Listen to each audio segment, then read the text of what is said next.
Nous allons lire ce matin un texte dans le livre de la Genèse au chapitre 24. Genèse chapitre 24, c'est un long chapitre. Nous ne le lirons pas entièrement pour gagner du temps. Je pense que vous le connaissez tous. Je vais lire d'abord les premiers versets, puis les derniers versets. Il s'agit de ce que l'on appelle le mariage d'Isaac. Abraham était vieux, il avait atteint un âge avancé, et l'Éternel l'avait béni en tout. Abraham dit à son serviteur, le plus ancien de sa maison, qui administrait tous ses biens, « Tu vas mettre ta main sous ma cuisse, et je te ferai jurer par l'Éternel, le Dieu du ciel et le Dieu de la terre, de ne pas prendre pour mon fils une femme parmi les filles des Cananéens au milieu desquels j'habite. Mais tu iras dans mon pays et dans ma patrie prendre une femme pour mon fils Isaac. » Le serviteur lui répondit, « Peut-être la femme ne voudra-t-elle pas me suivre dans ce pays-ci? Devrais-je y ramener ton fils dans le pays que tu as quitté ?» Abraham lui répondit, « Garde-toi d'y ramener mon fils. L'Éternel, le Dieu du ciel, qui m'a fait quitter ma famille et ma patrie, lui qui m'a parlé, qui m'a juré de donner ce pays à ma descendance, lui-même enverra son ange devant toi, et c'est là-bas que tu prendras une femme pour mon fils. Si la femme ne veut pas te suivre, tu seras dégagé de ce serment que je te fais faire. Seulement tu ne ramèneras pas mon fils là-bas. » Le serviteur mit sa main sous la cuisse d'Abraham, son seigneur, et lui prêta serment au sujet de cette affaire. Le serviteur prit 10 chameaux parmi les chameaux de son seigneur, et il partit, ayant à sa disposition tous les biens de son seigneur. Il se leva et se rendit en Mésopotamie à la ville de Nahor. Il fit agenouiller les chameaux à l'extérieur de la ville, près d'un puits d'eau, au moment du soir où sortent celles qui vont puiser de l'eau. Puis il dit, « Éternel Dieu de mon Seigneur Abraham, fais-moi, je te prie, rencontrer aujourd'hui ce que je cherche, et agis avec bienveillance envers mon Seigneur Abraham. Me voici placé près de la source d'eau, et les filles des gens de la ville sortent pour puiser de l'eau. Que la jeune fille à laquelle je dirai, penche ta cruche, je te prie pour que je boive, et qui répondra, bois, et je donnerai aussi à boire à tes chameaux, soit celle que tu auras destinée à mon serviteur Isaac. Alors je connaîtrai que tu agis avec bienveillance envers mon Seigneur. » Il n'avait pas encore fini de parler que sortit sa cruche sur l'épaule Rebecca, fille de Bethuel et petite fille de Milca et de Nahor, frère d'Abraham. Et nous lisons maintenant à la fin du chapitre au verset 62. Nous avons laissé de côté tout ce qui concerne les entretiens entre le serviteur et la famille de Rebecca. Et finalement, donc, Rebecca part avec le serviteur. Cependant, Isaac était revenu du puits de Lahaïroï, et il habitait dans le pays du Négev. Un soir qu'Isaac était sorti pour méditer dans la campagne, il leva les yeux et vit des chameaux qui arrivaient. Rebecca leva aussi les yeux, vit Isaac et sauta en bas du chameau. Et elle dit au serviteur, « Qui est cet homme dans la campagne qui vient à notre rencontre ?» Le serviteur répondit, « C'est mon Seigneur. » Alors elle prit son voile et se couvrit. Le serviteur raconta à Isaac tout ce qu'il avait fait. Isaac conduisit Rebecca dans la tente de sa mère Sarah. Il prit Rebecca qui devint sa femme et il l'aima. C'est ainsi qu'Isaac fut consolé après la perte de sa mère. Les différents personnages de ce récit ont une valeur symbolique. Et c'est ce que nous allons essayer de discerner aujourd'hui. Les principaux personnages sont dans l'ordre Abraham, Eliezer, Rebecca et Isaac. Tout d'abord Abraham. Abraham, dont il nous est dit ici qu'il était vieux, avancé en âge, et que le Seigneur l'avait béni. Et c'est en quelque sorte le dernier acte de la vie d'Abraham qui est dépeint ici. Abraham a vécu toutes sortes de vicissitudes. Et il a connu, quand nous étudions toute l'histoire d'Abraham qui nous est rapportée dans le livre de la Genèse, 10 épreuves. 10, c'est justement le chiffre de l'épreuve. Ça veut dire qu'Abraham a connu toutes les épreuves que l'on peut connaître, qu'un homme peut connaître dans sa vie. Et à la suite de chacune de ces épreuves, il a reçu une bénédiction. Et en fait, il a connu 7 bénédictions. Là aussi, 7 est le chiffre de la plénitude. Abraham a été éprouvé, Abraham a été tenté dans toute la plénitude des tentations qu'un homme puisse connaître. Et il a été aussi béni, il a reçu la plénitude de la bénédiction. Il y aurait beaucoup à dire là-dessus, mais ce n'est pas mon sujet ce matin. Et là, après toutes ces épreuves, et notamment la dernière épreuve qui a été la pire, celle où il a été amené par Dieu à offrir son fils Isaac en sacrifice, eh bien, intervient le dernier acte. Isaac a besoin d'être marié pour que la promesse de Dieu, cette promesse que nous avons vue hier, puisse se transmettre de génération en génération. Et c'est la dernière chose que Abraham veut faire avant de mourir, permettre à son fils de trouver une femme. Il appelle pour cela son serviteur. Il est intéressant de noter que dans le récit que nous est rapporté dans le chapitre 24 du livre de la Genèse, le nom de ce serviteur ne nous est jamais donné. Il est tout simplement dit « le serviteur ». Nous savons par contre, à partir d'autres textes qui précèdent au chapitre 24, que le serviteur principal d'Abraham s'appelait Eliezer. Eliezer, dont le nom signifie « mon Dieu m'aide, mon Dieu me secourt, mon Dieu me soutient ». Et dans ce récit, le serviteur va bien mériter ce nom, car il va voir justement l'intervention de Dieu, l'aide de Dieu, le secours de Dieu dans cette mission délicate qui lui est confiée. Il est intéressant de noter que le serviteur reçoit l'ordre d'Abraham d'aller dans son pays, de prendre une femme pour son fils, non pas dans le pays des Cananéens, car les Cananéens, nous est-il dit, étaient des gens corrompus. Et Isaac, qui en quelque sorte est ce qu'on appellerait aujourd'hui le premier sabré, ça veut dire le premier enfant juif qui est né dans le pays. On appelle les sabrés, ce sont ceux qui sont nés dans le pays, les enfants qui ne sont pas venus d'ailleurs, mais qui sont nés dans le pays. Et Isaac est le seul des 3 patriarches qui n'a jamais quitté le pays promis. Abraham est venu d'un pays lointain. Jacob a été amené à quitter le pays pour passer 14 ans chez Laban, qui devait devenir son beau-père. Il est revenu et à la fin de sa vie, il est descendu dans le pays d'Égypte. Isaac est le seul qui n'ait jamais quitté le pays. Et le serviteur demande à Abraham, « Mais si la femme ne veut pas m'accompagner dans ce pays, est-ce que je devrais ramener ton fils dans le pays dont tu es sorti ?»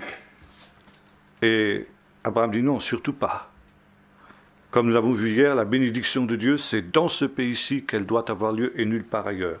Si la femme refuse de te suivre, eh bien, tu seras délié du serment que je te fais prêter aujourd'hui. Maintenant, il y a quelque chose aussi de très intéressant à noter dans ce dialogue entre le maître et le serviteur. C'est que, d'abord, nous voyons la confiance qu'Abraham avait dans ce serviteur. Il lui confie une mission extrême. C'était pratiquement chercher une aiguille dans une meule de foin. Mais Abraham était conscient que Dieu allait aider, allait conduire le serviteur. Maintenant, pour le serviteur, c'était aussi quelque chose qui allait à l'encontre de ses intérêts. Car si Isaac mourait sans enfant, sans descendant, eh bien c'était ses descendants à lui, Eliezer, qui devaient hériter d'Abraham. Par conséquent, il avait tout intérêt, humainement parlant, à ce que la mission échoue. Et pourtant, il n'a pas hésité, il n'a pas considéré ses intérêts, il a considéré la volonté de Dieu, le plan de Dieu, et quitte à perdre pour lui-même l'héritage d'Abraham, il a accepté le plan de Dieu et il a accepté d'accomplir sa mission le plus fidèlement qu'il pouvait le faire. Troisième personnage de ce récit, c'était Rebecca. Rebecca qui, elle, a suivi le serviteur sans aucune hésitation, si l'on peut dire. Et c'était une jeune fille dont il nous est dit, outre le fait qu'elle était très belle, elle était vierge aussi. Il nous est dit aucun homme ne l'avait connue. C'est une chose importante aussi, ça, à souligner, surtout pour les jeunes aujourd'hui. Et surtout, n'est-ce pas, il y avait en elle des qualités peu communes. Des qualités que le serviteur avait su reconnaître et discerner. Et lorsqu'il arrive, ce serviteur, dans la ville de Nahor, au bord du puits, c'est l'endroit où tout se passe dans les villages d'Orient, encore aujourd'hui. Et c'est là que les femmes se rencontrent, c'est là que se nouent les idylles. Nous voyons ça aussi avec l'histoire de Jacob et de Rachel, etc.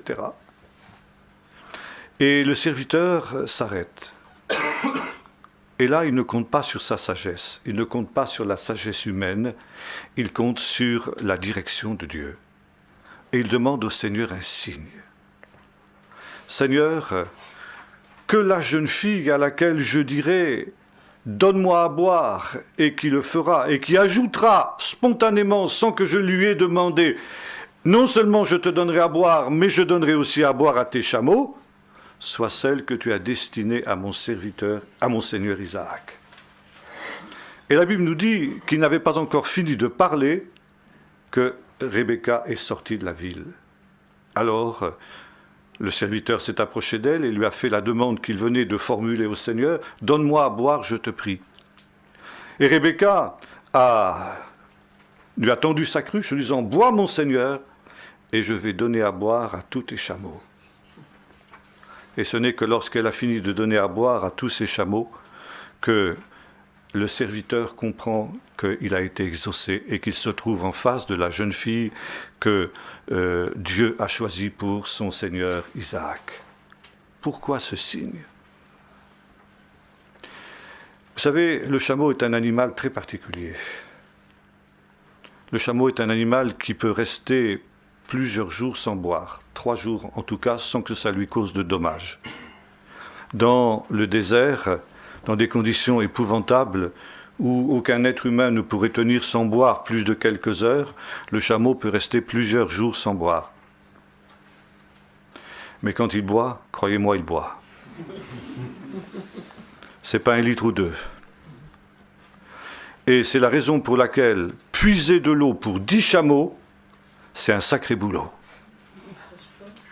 Et c'était le test auquel, justement, le serviteur avait soumis cette jeune fille. Est-ce qu'elle est assez aimable ? Est-ce qu'elle est assez serviable ? Est-ce qu'elle est assez courageuse pour donner à boire à tous ses chameaux et exercer une des qualités qui était la plus prisée, qui l'est encore aujourd'hui le plus parmi les Bédouins, l'hospitalité ? Et lorsque cette jeune fille a passé favorablement le test, alors Eliezer dévoile ce qu'est le but de sa mission.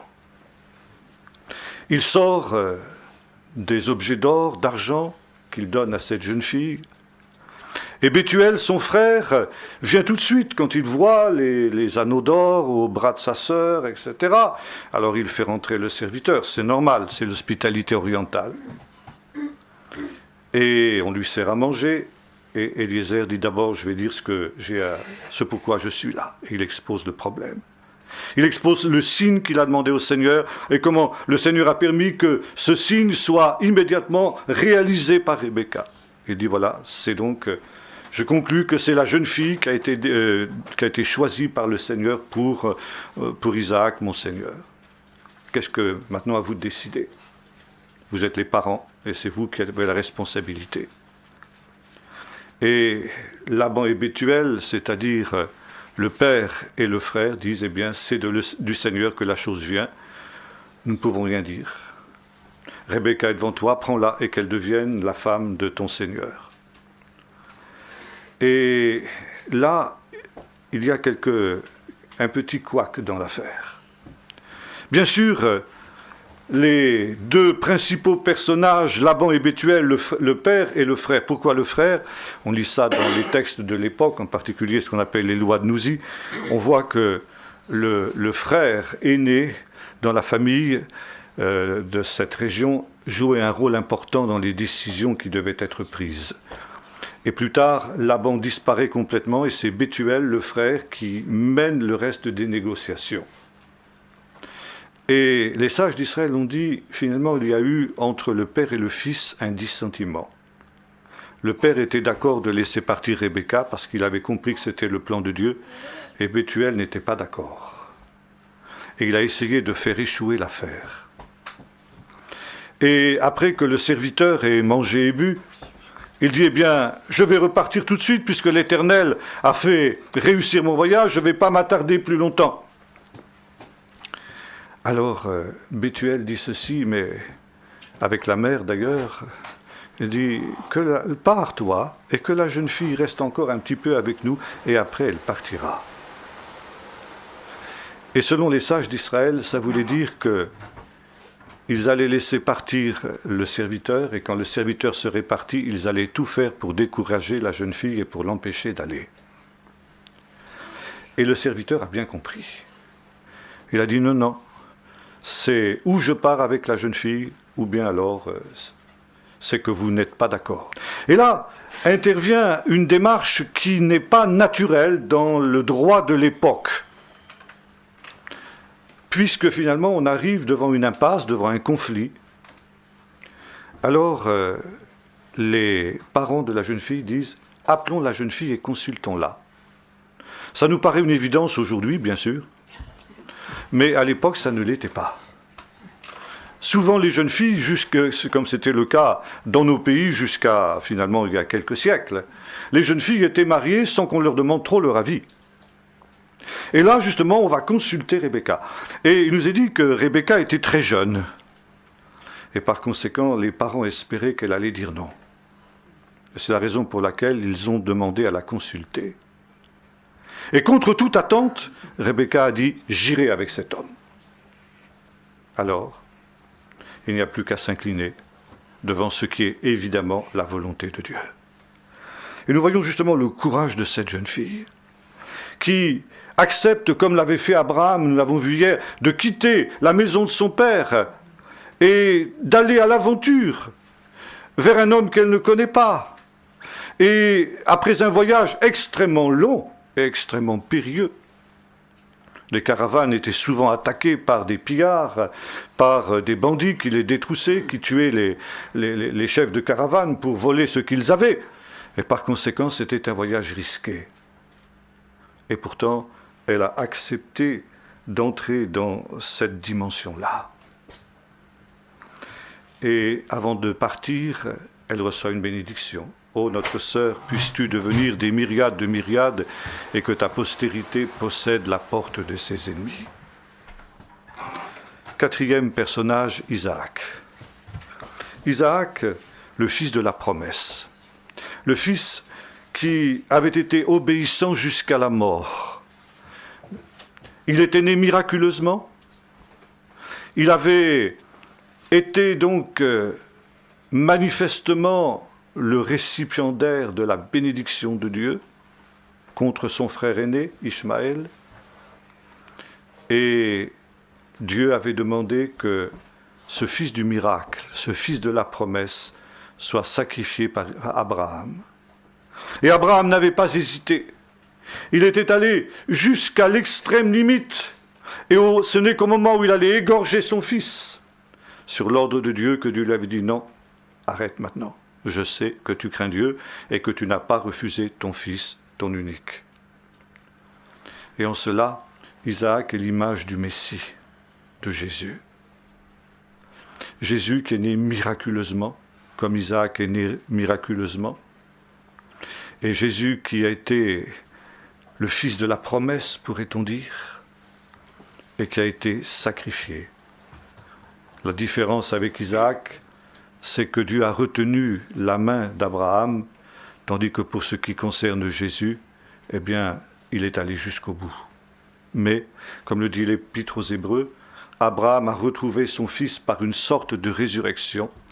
Et Isaac est véritablement une parabole, un type de ce que sera Jésus, non seulement parce qu'il a été sacrifié, mais aussi parce que Jésus est ressuscité.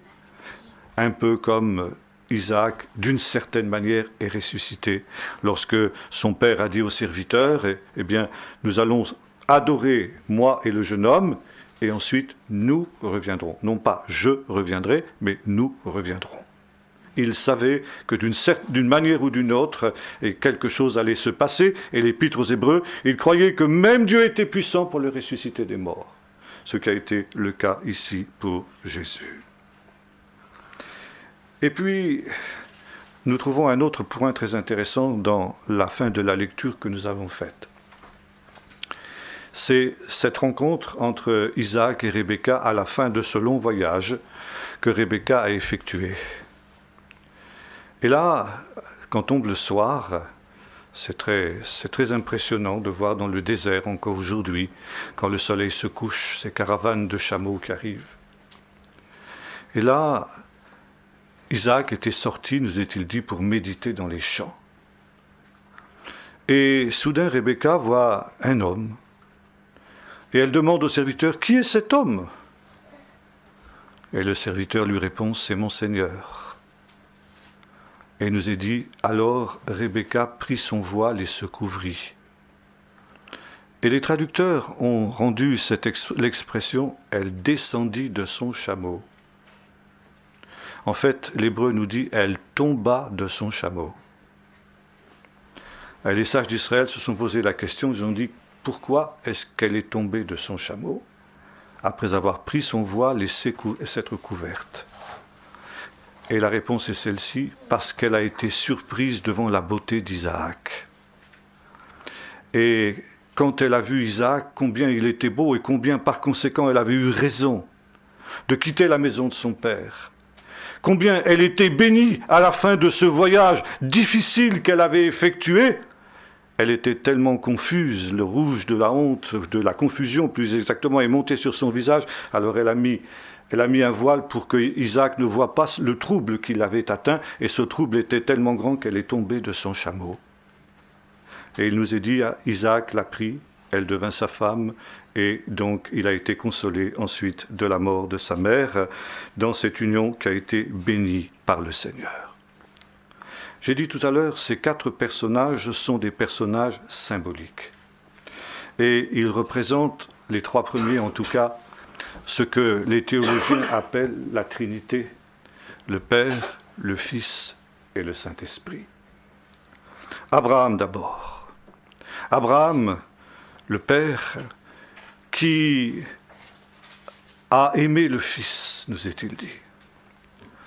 Et l'Épître aux Colossiens nous rappelle que toutes choses ont été créées en lui, par lui et pour lui.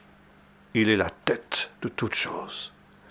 Un autre texte de l'Épître aux Galates nous dit qu'il est le télos, on dit en grec, ça veut dire le but de la création de Dieu. Tout a été fait en fonction de lui. Et Dieu veut le meilleur pour son Fils bien-aimé, Jésus le Messie. Ce Messie, ce Fils bien-aimé, qu'il n'a pas retenu comme Abraham n'avait pas retenu Isaac. Et par amour pour les pécheurs que nous étions, il l'a envoyé dans le monde, naître miraculeusement de la Vierge Marie, puis ensuite mourir et ressusciter pour que nos péchés soient pardonnés. Et quand il était sur la croix, Jésus a pu dire « tout est accompli ». Et il est donc remonté dans la gloire, parce que toute l'œuvre du salut, toute l'œuvre de la rédemption avait été accomplie. Et nous nous trouvons maintenant dans la situation où était Isaac à la fin de sa vie. L'histoire humaine s'est déroulée comme s'était déroulée l'histoire d'Abraham, avec ses vicissitudes, les épreuves qui ont atteint l'humanité, les épreuves qui ont atteint le Fils de Dieu lui-même. Et maintenant est le temps pour Dieu d'accomplir ce qu'il a promis, d'arriver à ce but, à ce télos, à cette intention finale qui était la sienne. Et c'est la raison pour laquelle Dieu va chercher, comme Isaac, comme Abraham, une épouse pour son fils, pour assurer justement l'accomplissement de ses promesses. Et Isaac représente le fils auquel le Seigneur promet ces choses. Et il y a un texte très intéressant qu'on trouve dans le livre des psaumes, c'est le psaume 45, qui est un psaume aussi de mariage, où il nous est dit ceci: « Tu es le plus beau des fils de l'homme. La grâce et la vérité sont répandues sur toi. Tu es le plus beau des fils de l'homme. » Et nous avons vu tout à l'heure cette interprétation des sages qui dit que Isaac était tellement beau que quand Rebecca l'a vu pour la première fois, elle est tombée de son chameau. Tu es le plus beau des fils de l'homme. Et pourtant, dans un autre texte, Ésaïe 53, c'est l'inverse qu'il nous est dit. Il nous est dit que son visage était défiguré et que son aspect n'avait plus rien d'humain, parce qu'il était blessé pour nos péchés, brisé pour nos iniquités. Son visage était défiguré. Oui, quand il était sur la croix, il en fut ainsi. Mais, comme disait l'apôtre Paul, nous ne le connaissons plus maintenant selon la chair. Et celui que nous avons vu humilié, que nous avons vu abaissé jusqu'à la mort et jusqu'à la mort de la croix, nous le voyons maintenant couronné de gloire et d'honneur à cause de la mort qu'il a soufferte. Et dans le psaume 45, nous voyons le Messie qui est assis sur son trône de gloire, qui est entouré de toute cette gloire et cet honneur dont nous parle l'apôtre Paul, et qui est assis sur son trône d'où il règne.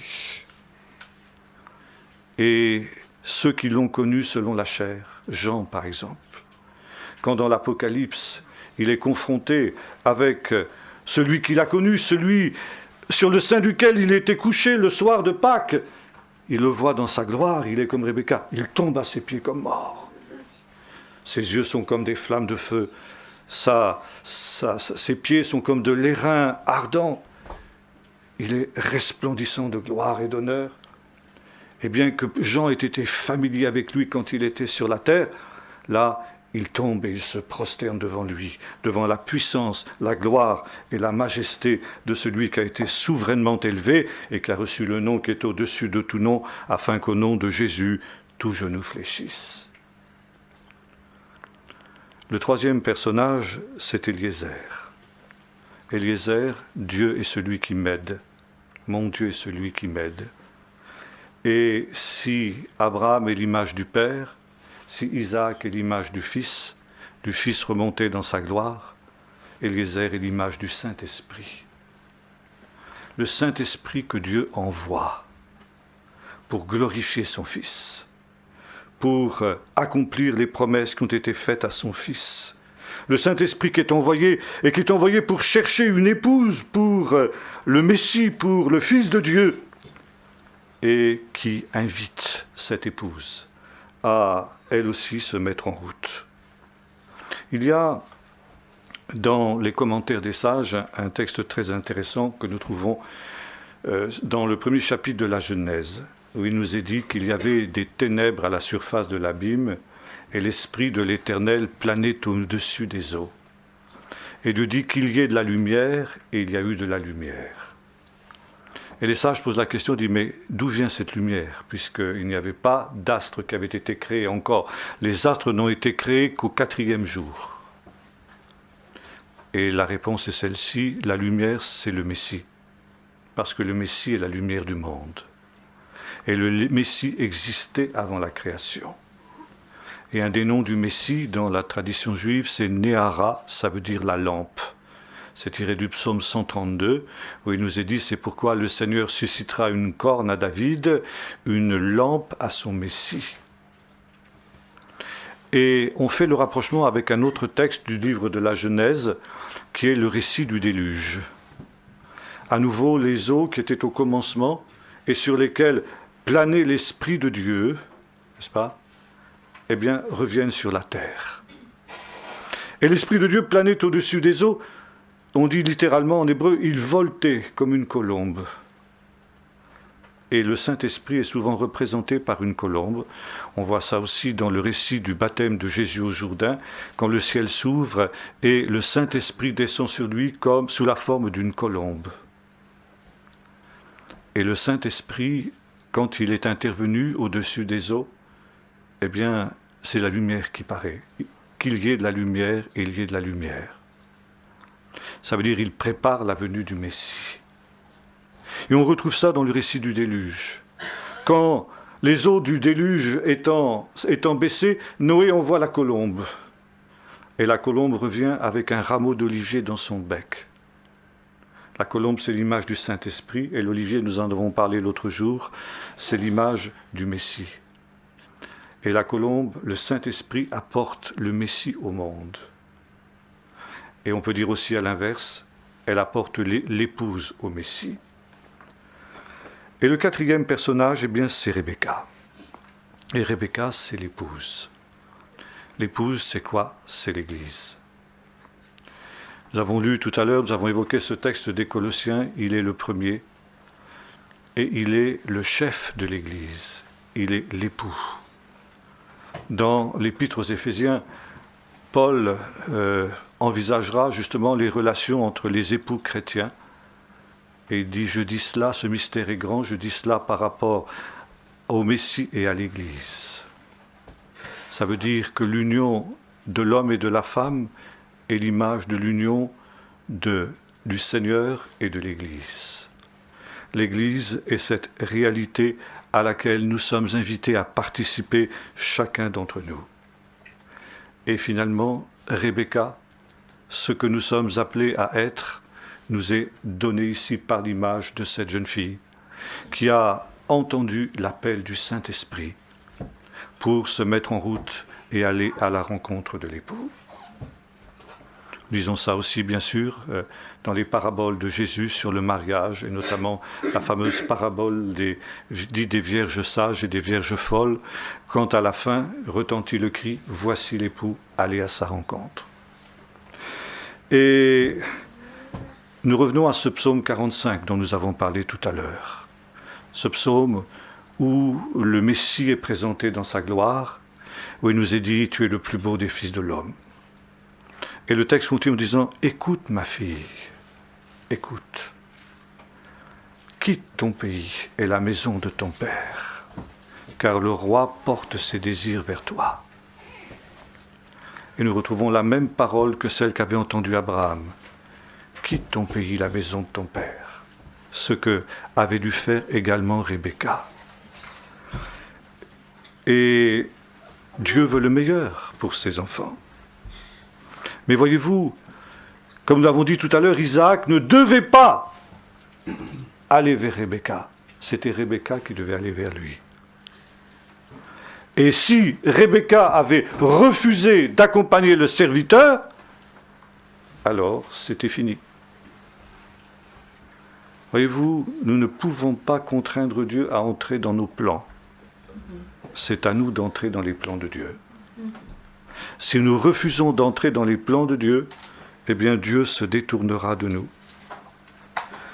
Et c'est à nous de quitter la maison de notre Père. Qu'est-ce que c'est quitter la maison de notre Père?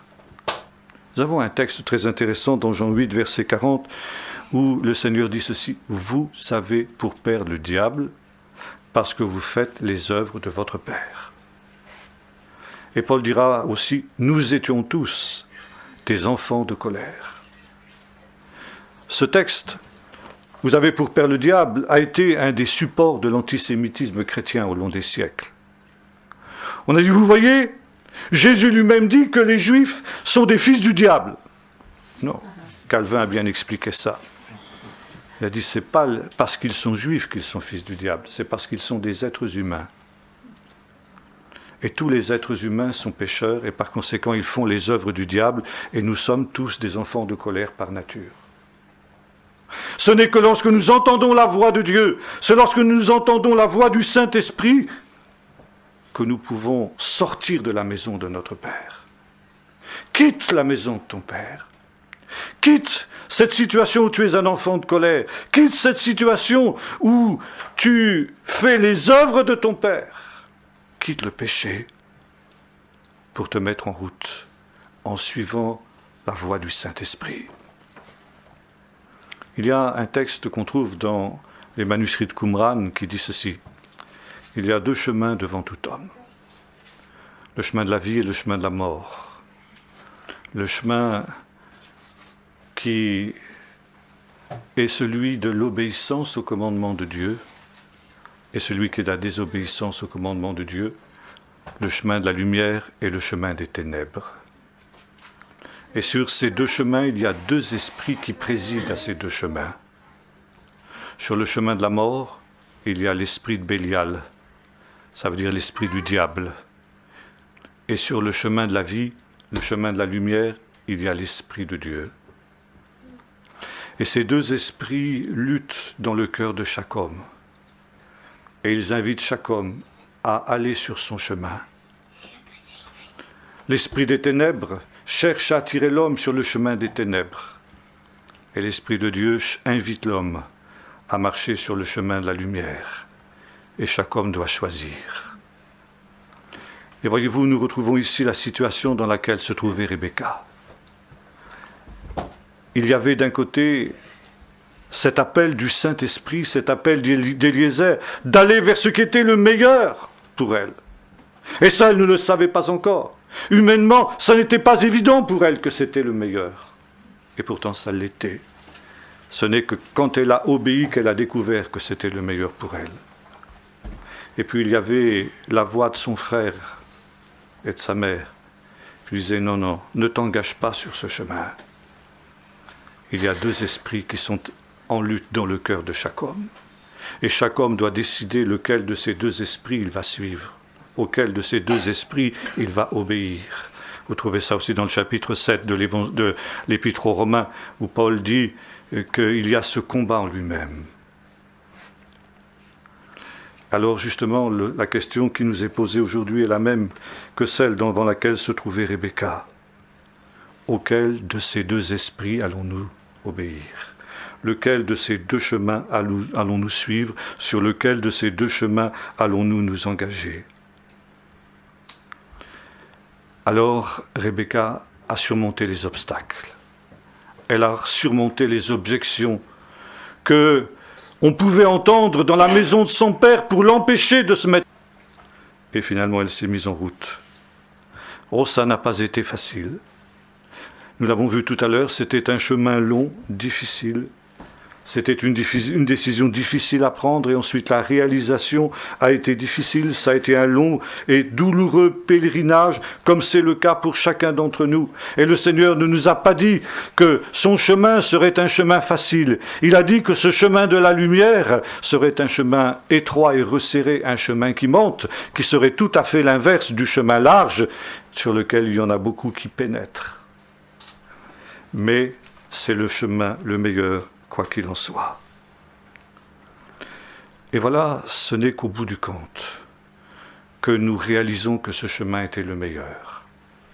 Peut-être y a-t-il eu des moments pendant ce voyage de plusieurs semaines pour Rebecca où elle a eu la tentation de revenir en arrière, où elle a eu la tentation de s'arrêter, comme le peuple d'Israël quand il était dans le désert. Et cela peut nous arriver aussi. Mais elle a persévéré. Jésus nous rappelle cela aussi, il nous dit « Seul celui qui persévérera jusqu'à la fin sera sauvé ».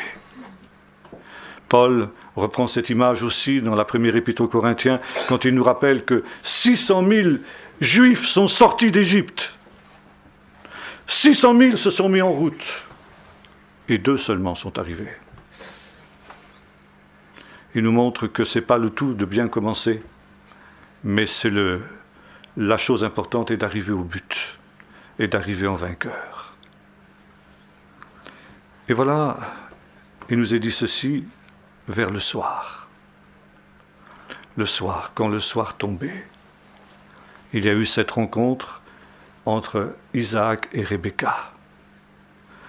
Et le soir, c'est quelque chose qui nous parle des choses dernières, des temps de la fin. Et les signes qui se manifestent aujourd'hui dans notre monde nous montrent que nous arrivons à ce soir. Les marxistes parlaient du grand soir, c'est-à-dire un temps où tout serait bouleversé, où tout serait changé.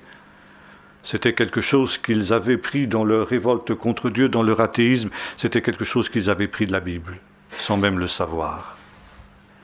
Vers le soir. Et nous arrivons au soir de ce monde. Sur ce monde, les ombres s'allongent et déjà, nous voyons les bouleversements qui l'atteignent. Et il sera bientôt minuit au cadran de l'histoire. Il y a déjà de très nombreuses années, quand je me suis tourné vers Dieu, il y avait un livre qui m'avait beaucoup impressionné, qui avait été le début de ma démarche vis-à-vis d'Israël, qui s'appelait « Quelle heure est-il à l'horloge d'Israël ?» Et on voyait une horloge où il était minuit moins 5, vers le soir. Et s'il était minuit moins 5 il y a 50 ans, alors que pouvons-nous dire aujourd'hui? Et voilà, alors que précisément, nous dit la parabole, toutes les vierges se sont assoupies, parce que l'époux tardait. Au milieu de la nuit retentit le cri, voici l'époux, allez à sa rencontre. Et c'est aujourd'hui précisément ce cri qui retentit dans la nuit. Il y a le chauffard qui retentit, la corne de bélier, qui sont autant de signaux qui nous disent ces mêmes paroles. Voici l'époux, allez à sa rencontre. Et bientôt aura lieu la rencontre semblable à celle qui a eu lieu entre Rebecca et Isaac. Et ce n'est qu'à ce moment-là que nous découvrirons aussi le Seigneur dans toute sa gloire. Non plus comme quand il est venu, il y a 2000 ans, un simple homme monté sur un âne le jour des rameaux, mais il viendra, nous dit l'Écriture, sur les nuées du ciel, avec une puissance et une grande gloire. Et alors, ceux qui seront prêts, ceux qui appartiendront à son épouse, ceux qui seront semblables à cette Rebecca fidèle, seront enlevés à sa rencontre sur les nuées du ciel. Allez à sa rencontre. La rencontre. C'est le mot que Paul emploie dans la 2e aux Thessaloniciens, quand il nous parle de ce que nous appelons l'enlèvement. En fait, la Bible n'emploie pas cette expression, elle emploie l'expression « la rencontre ». Une rencontre avec lui dans les airs. Et là, tout sera changé, là, tout sera transformé. Alors, nous vivrons dans une réalité entièrement nouvelle. Et commencera alors ce que la Bible appelle le festin des noces de l'agneau. Le livre de l'Apocalypse nous dit « Heureux et saints ceux qui sont appelés au festin des noces de l'agneau ». Vous savez, lorsqu'on reçoit une invitation de mariage, alors vous avez souvent en bas de page « Répondez s'il vous plaît ». Vous êtes invité, mais répondez s'il vous plaît. Et sur le faire-part de mariage que le Seigneur nous envoie, il y a aussi « Répondez s'il vous plaît ». Alors il faut dire, Seigneur, j'y serai. Vous vous souvenez de cette parabole aussi que Jésus a donnée de ces invités qui n'ont pas répondu à l'appel, à l'invitation. Un dit, oh, mais j'ai autre chose à faire de plus important. Je viens d'acheter une paire de bœufs, il faut que j'aille l'essayer. Moi, je viens d'acheter un champ, il faut que j'aille le voir. Moi, je viens de me marier, etc. Enfin, toutes sortes d'excuses. Et finalement, aucun n'est entré dans la salle du festin. Et Jésus dit, il y a beaucoup d'appelés. Il conclut la parabole de cette manière, il y a beaucoup d'appelés, mais il y a peu d'élus. 600 000 sont sortis d'Égypte, 2 seulement sont rentrés. Alors, qu'en est-il de nous? Je voudrais simplement terminer en évoquant cette vision qu'avait eue un serviteur de Dieu qui était pasteur d'une église historique et qui ne croyait pas dans sa réalité. Il ne croyait pas dans le retour du Seigneur. Et quand sa femme, qui était une femme de foi, lui disait, eh bien, tu sais, si tu ne te repens pas, si tu ne te prépares pas, un jour le Seigneur reviendra, et ton fils et moi, nous partirons à la rencontre du Seigneur, et toi, tu resteras tout seul. Et il se moquait de lui, tu veux pas dire qu'on va tous devenir des aviateurs, c'était son mot. Et un soir, après être allé se coucher, il a fait un rêve. C'était comme si il sortait de son sommeil le matin était venu, et il descendait dans sa cuisine pour prendre le café que sa femme avait préparé. Puis sa femme n'était pas là. Alors il s'est dit, tiens, où est-ce qu'elle peut bien être? Il était à chercher dans la maison. Il était dans la chambre du fils, et le fils n'était pas là. Or, ils avaient une voisine qui était aussi une membre de cette église, mais une personne aussi très, très pieuse. Et les deux femmes, sa femme et cette voisine, étaient très, très liées, très amies. Elles étaient souvent l'une chez l'autre. Oh, il s'est dit, bon, ben, elle a dû aller chercher quelque chose chez la voisine. Alors il sort de chez lui pour aller chez la voisine. Et qu'est-ce qu'il voit? Le voisin qui vient vers lui. Il dit, vous n'avez pas vu ma femme? Ben, il dit, j'avais voulu vous faire la même question. Vous n'avez pas vu la mienne? Ben non. Alors là, ça a commencé à devenir inquiétant. Alors il est rentré chez lui. Et puis soudain, le téléphone sonne. C'était un membre de l'église qui lui dit, frère, une chose terrible, ma femme n'est plus là, je la cherche partout, je ne la trouve pas. Ben, il dit, moi c'est pareil. Alors, bon, mais on va aller à la police. Ils arrivent à la police. Et des différents membres de l'église aussi étaient là. Et qui avait perdu un mari, qui une femme, qui un fils, qui une fille, qui un père, qui une mère, etc. Un qui revenait du cimetière où il avait enterré un être cher quelque temps auparavant, et la tombe était bouleversée. Il dit, qu'est-ce qui se passe? Et soudain, ce pasteur a commencé à avoir peur. Il s'est souvenu des paroles de sa femme. Un jour, le Seigneur reviendra, nous partirons à la rencontre du Seigneur, et toi, tu resteras là. Et il a pris le texte que sa femme lui avait souvent cité. En ce jour-là, de deux hommes qui seront ensemble, l'un sera pris, l'autre laissé. De deux femmes qui mourront ensemble, l'une sera prise, l'autre laissée, etc. Et soudain, cette conviction, ben voilà, c'est ça. Ça s'est passé. Et la matinée se passait, et les coups de téléphone. Frère, moi aussi j'ai un être cher qui a disparu, un voisin, ceci, cela. Comment expliquez-vous cela?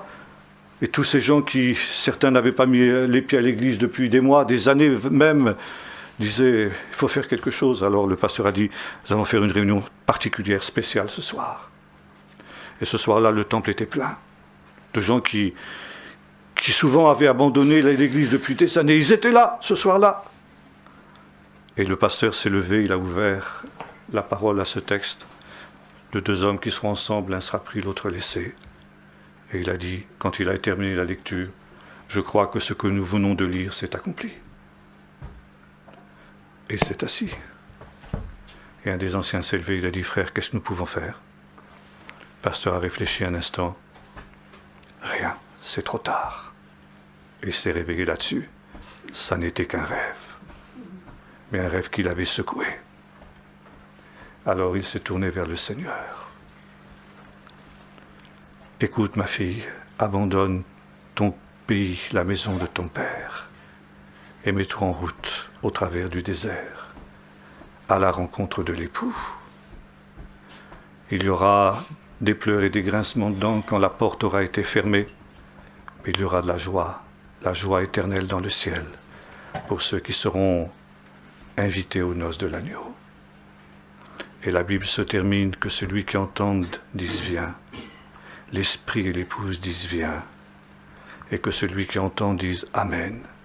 Viens, Seigneur Jésus. Prions maintenant. Seigneur notre Dieu, merci de nous avoir aimés, toi le Père céleste, jusqu'à donner ton Fils unique, afin que quiconque croit en toi ne périsse pas, mais qu'il ait la vie éternelle. Merci parce que, depuis qu'il est remonté dans la gloire, tu as envoyé ton Esprit pour lui constituer une épouse. Et aujourd'hui encore, bien que nous soyons si proches du soir, ton esprit conteste encore avec l'homme. Ton esprit nous invite, comme Eliezer avait invité Rebecca, à nous mettre en route, à quitter la maison de notre père, le diable, pour aller à la rencontre de l'époux, celui qui vient sur les nuées. Et merci Seigneur, parce que tu nous montres que bientôt aura lieu cette rencontre. Seigneur, c'est la raison pour laquelle ton esprit dit viens, l'esprit et l'épouse disent viens.